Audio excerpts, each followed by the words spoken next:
গাজা যুদ্ধ থামাতে ট্রাম্পের নতুন পরিকল্পনা, রাজি হামাসও, কিন্তু এবার আপত্তি নেতানিয়াহুর।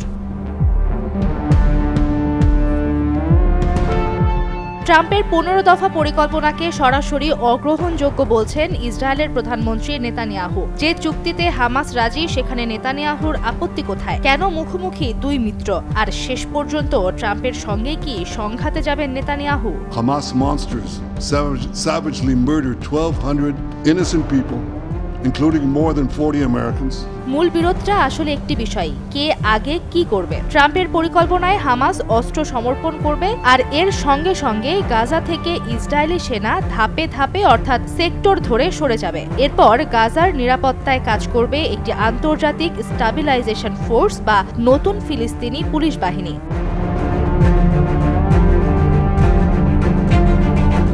কিন্তু নেতানিয়াহু বলছেন, হামাস পুরোপুরি নিরস্ত্র না হওয়া পর্যন্ত কোনো ইসরায়েলি সেনা প্রত্যাহার হবে না। শুধু ভারী অস্ত্র নয়, হামাসের হাতে থাকা সব অস্ত্রই সরিয়ে ফেলতে হবে। আর এখানেই তৈরি হয়েছে মূল অচলাবস্থা।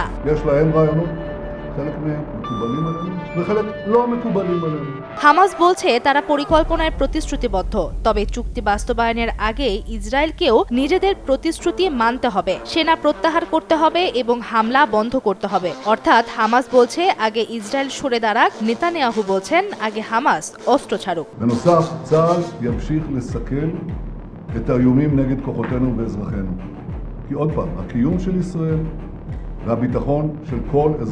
কিন্তু নেতানিয়াহুর এই কঠোর অবস্থানের পেছনে শুধু নিরাপত্তার যুক্তিই নেই। 27 অক্টোবর ইসরায়েলের নির্বাচন, একদিকে ট্রাম্পের চাপ, গাজা যুদ্ধের অবসান চান তিনি, অন্যদিকে নেতানিয়াহুর ডানপন্থী মিত্ররা কোনো ধরনের ছাড় দিতে নারাজ। অর্থমন্ত্রী বেজালেল স্মোটরিচ তো স্পষ্টই বলেছেন, গাজা থেকে ইসরায়েলি সেনা 1 মিলিমিটারও সরানো উচিত নয়।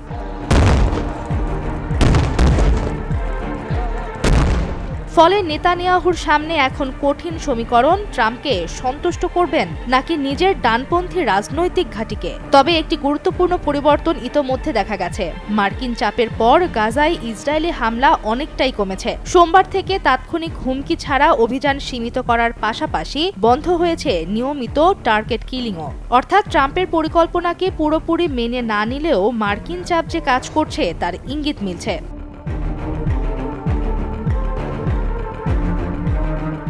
হামাস অস্ত্র ছাড়বে কবে, ইসরায়েল সেনা সরাবে কবে, আর কে আগে প্রতিশ্রুতি পালন করবে, এই সময়ের হিসাবই ঠিক করবে ট্রাম্পের গাজা পরিকল্পনা সত্যি যুদ্ধ থামাবে নাকি নেতানিয়াহুর নাতেই আবার আটকে যাবে শান্তির পথ।